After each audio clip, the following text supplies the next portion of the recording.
Hello and welcome to Zulu Trade. This video will introduce you to the basics of Forex trading. In order to start understanding how Forex trading works, we will be explaining to you the most important terms that you will need to know and will be using on a daily basis when trading Forex. But first, let's see what Forex stands for. Forex, or foreign exchange trading, is the activity where you can bet if one currency will get stronger or weaker relative to another currency. For example, right at this moment, with €1, we can buy 1.39 US dollars. This exchange rate can change at any second. It is the banks which are continuously adjusting to the rhythms of supply and demand that are responsible for this exchange fluctuation. So let's make a bet. Let's bet that the euro will become stronger than the US dollar. In this case, we buy a euro-US dollar pair. Remember, when we believe that one currency will rise against another, we buy the strong currency and we sell the weak one. Since in most cases the sale of the currency will be handled by an outside brokerage firm, all we have to do is buy the euro-US dollar pair. Another way to say this is that we will go long on the euro-US dollar pair. So when we go long on the euro-US dollar pair, we bet that the euro will rise against the US dollar. Or, if we go long on the US dollar-euro pair, then we believe that the US dollar will become stronger than the euro. If we believe that the euro will become weaker against the dollar, we can also sell the euro against the dollar. Another way of saying this is that we will short the euro-US dollar pair. So when we short the euro-US dollar pair, we are betting that the euro will become weaker than the US dollar. So let's consider a real-life example. Right this second, with €1, I can buy 1.3940 US dollars. If I go long on the euro-US dollar pair, then I bet that the euro will go up against the US dollar. Now, let's watch what happens. 1.3940, 1.3941, 1.3942, 1.3943, 1.3944, up until 1.3947. Great, we were right. Now, with €1, I can buy 1.3947 US dollars. Let's quit betting and take our profit now. To figure out how much we just made, we first need to check how many euros we bet. So let's say for this bet, I risked 10,000 euros. Before I placed my bet 5 minutes ago, 10,000 euros would have bought me 13,940 US dollars. But after my bet was finalized, 10,000 euros bought me 13,947 US dollars. In just 5 minutes, I made a profit of $7 as the euro gained 7 pips against the dollar. What's a pip? Good question. 1 pip represents 1/100th of a percent, or 0.0001, which is the smallest amount of currency fluctuation used by Forex, and it is the unit used to express the price change of an exchange rate. The brokerage firms want to help you make larger bets without you having to deposit the full amount of the bet. To understand how leverage works, let's assume that you believe that the euro will become much stronger against the dollar. You are so sure about this that you would even bet 100,000 euros, but you can't afford it. No problem.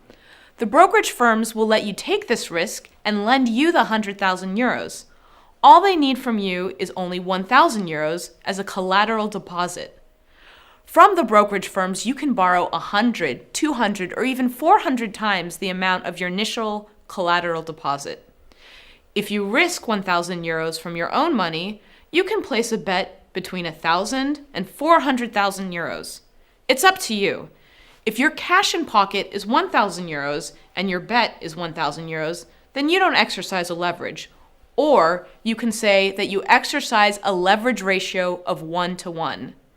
In case you want to bet 50,000 euros with only 1,000 euros, then you exercise a leverage of 50-to-1.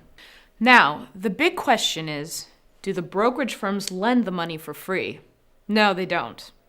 They charge you according to the current interest rates, but we will examine this issue later in a different section. A lot is an industry term used to describe the size of a bet. A 1,000 euro bet is a micro lot. A 10,000 euro bet is what we call a mini lot. A 100,000 euro bet is what we call a standard lot. So, for example, if we go long on a mini lot of euro US dollar, that means we are betting an amount of 10,000 euros. Remember, the actual deposit that we need to make for this mini lot could be from 1 to 400 times smaller, depending on how much money we decide to borrow from our brokerage firm. Why do the exchange rates move so fast? As you probably know, if you have euros parked in your local bank account for 1 year, your bank will credit your account with a certain percentage of interest. However, what you may not know is that interest rates vary among different currencies. For instance, the interest rate on your annual deposit in euros in a bank in Paris might be 3.5%, whereas your friend in Britain might be earning 5.5% interest on his deposit in pounds in London. In order to take advantage of the higher interest rates of the British pound, you would probably sell your euros and buy British pounds. However, you would probably not be the only one. Many individual investors and banks could do the same. And if enough euros are traded for the pounds, the euro will become weaker and the pound stronger as decreased demand for the euro drives its price down. Another reason why exchange rates move so fast may result from multi-billion-dollar companies who need to convert the currency of large amounts of money. For example, let's say Toyota, the car manufacturer, sold 1 million cars to the United States. Toyota has been paid from the US importers $20 billion, which gets deposited in a US dollar denominated account in Japan. It's April and it's tax season for the Japanese residents. Toyota has to pay 1 trillion Japanese yen in taxes this year. That's close to 10 billion US dollars. This is a large amount, even for Toyota. In order to pay the Japanese government, Toyota will have to convert the 10 billion US dollars to Japanese yen. So, Toyota goes into the Forex market and sells US dollars and buys Japanese yen. The demand for US dollars at this moment will naturally go down since 10 billion US dollars are being sold all at once. Similarly, the demand for Japanese yen goes up because somebody wants to buy 1 trillion Japanese yen.